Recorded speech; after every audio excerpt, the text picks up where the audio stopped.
Bonjour à tous. Alors dans cette vidéo, je voulais parler d'une métaphore qui est tirée de l'Odyssée d'Homère et qu'a repris Socrate plus tard, qui est donc la porte d'ivoire et la porte de corne. Alors c'est Pénélope dans l'Odyssée qui en parle.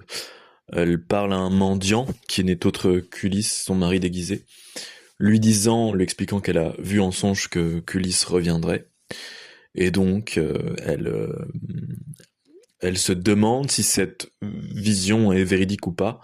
Donc elle dit, je me demande si cette vision vient de la porte de corne ou de la porte d'ivoire. Donc, sachant que les visions qui viennent de la porte d'ivoire, alors je pense que ce sont dans des inframondes, ça doit venir du monde d'Hadès, j'imagine.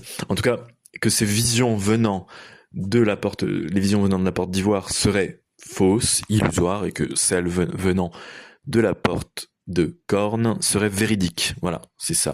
Et donc Socrate reprend plus tard cette expression dans le dialogue Le Charmide, où il a une idée, il se demande si c'est vrai. Aristide, je me demande si elle vient, cette idée, de la porte de corne ou de la porte d'ivoire. Voilà. Alors on n'a pas d'autre référence à ça. Il n'y a pas d'autres mythes de l'époque qui fait référence, on n'a pas tellement d'explications. Il y a Virgile qui reprend ça plus tard, mais dans un autre sens. Donc je ne vais pas en parler là. Donc, euh, pourquoi j'aime bien cette image? Parce que moi, je canalise, hein, je fais partie des gens qui canalisent. Alors je pense que c'est une vertu humaine, c'est une faculté, qu'on peut communiquer avec des consciences immatérielles et recevoir de l'information, mais qu'on est soumis aussi à l'erreur et qu'il y a ce qu'on pourrait appeler des fausses visions. Et que dans l'Antiquité, les oracles étaient soumis à ça, et qu'aujourd'hui, les médiums, les gens qui canalisent, sont aussi soumis à ça. Ils peuvent se tromper, tout le monde peut se tromper. Mais pourquoi j'aime bien cette image? Parce que, euh, alors voilà, je viens au sujet. Donc la porte d'ivoire. Pourquoi j'aime bien ça? Parce que les fausses visions, qui viennent de la porte d'ivoire, donc, selon Homère, euh, les fausses visions, j'ai remarqué, il me semble, en discernant, en m'étant exercé longtemps, il me semble que les fausses visions, elles ont toujours, enfin souvent, un caractère un peu flatteur, comme ça, un peu glissant, un peu luxueux, un peu spécieux, un peu facile. Et donc c'est pour ça que peut-être que Homère les associe à l'ivoire. Vous voyez.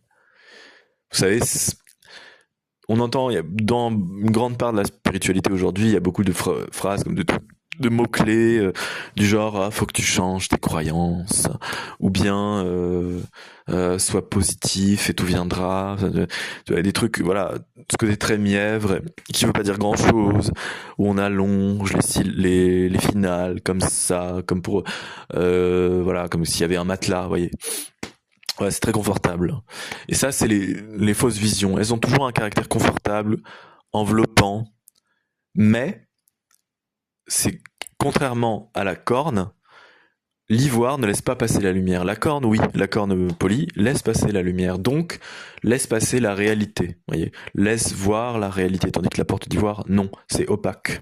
Voyez, ça renvoie la lumière, comme la lune, ça renvoie une lumière qui peut être extérieure, il me semble, mais ça ne laisse pas passer la lumière. Donc, c'est ça la grosse différence, c'est que la porte de corne, elle laisse voir la réalité.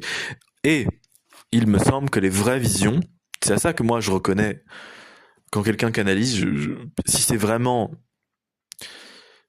enfin, quelqu'un, voilà, qui est digne d'être écouté, c'est que ça vient, ça nous rapproche de la réalité. Voyez. Pour moi, les guides, quand ils nous parlent de la réalité. Ils nous parlent pas de trucs de planants.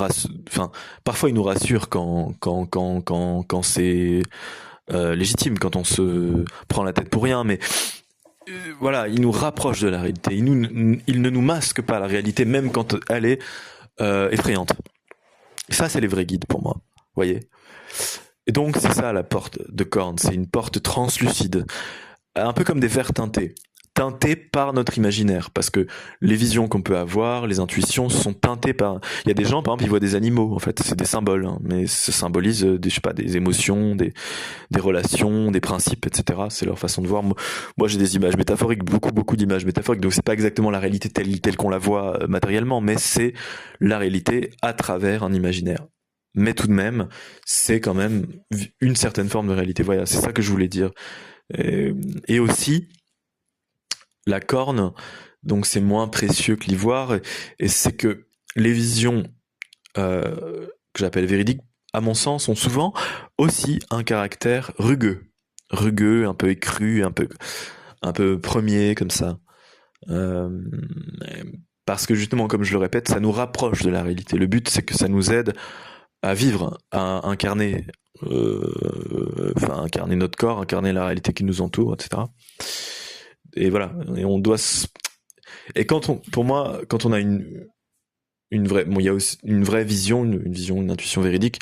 Effectivement, il y a, comme on le dit souvent, il y a le cœur qui doit chauffer, donc le chakra cœur qui s'ouvre, parce que le chakra cœur, techniquement, on dit qu'il reconnaît le vrai du faux. Je pense que c'est vrai. C'est une des fonctions du chakra cœur d'ailleurs. Mais il y a aussi ce sentiment de réalité. Oui, on a le sentiment d'avoir les pieds au sol. Alors que les fausses visions, bah, je dirais, les fausses intuitions, on décolle. C'est fait pour nous extraire de la réalité. Voyez. Donc, mais ça, voilà, ça marche très bien. Moi, je suis sûr que il y a tout un marché des fausses visions. Du genre, ah oui, je vois que tu as été une prêtresse de Delphes, que tu as été une reine, alors c'est pour ça que tu souffres autant maintenant. Voilà, c'est clair, hein, c'est clair que voilà, que ça marche bien, en tout cas, dans une certaine mesure. Donc voilà ce que je voulais dire, c'est une distinction intéressante, et voilà, le tragique de tout ça, c'est que tout le monde se trompe. Hein. Et on est plus facilement, on a plus tendance à suivre les visions, à écouter les visions de la porte d'ivoire, et que c'est souvent en se prenant des clés, des clés, ouais, des claques dans la gueule qu'on va vers la porte de corne. Voilà, parce qu'on sait que finalement la réalité revient toujours. Et ça me fait terminer par une phrase de Échille, le dramaturge Échille. Donc, ouvrez les guillemets. La justice divine n'accorde de comprendre qu'à celui qui a souffert. Voilà. Donc c'est ça en fait. Quand on a assez souffert, quand on a assez éprouvé l'existence, on sent beaucoup mieux quand on a affaire à une vision de la porte d'ivoire, fausse, illusoire, ou à une vision, une intuition de la porte de corne. Voilà, c'est-à-dire qui nous rapproche de la réalité. Voilà, merci, j'espère que ça vous a intéressé.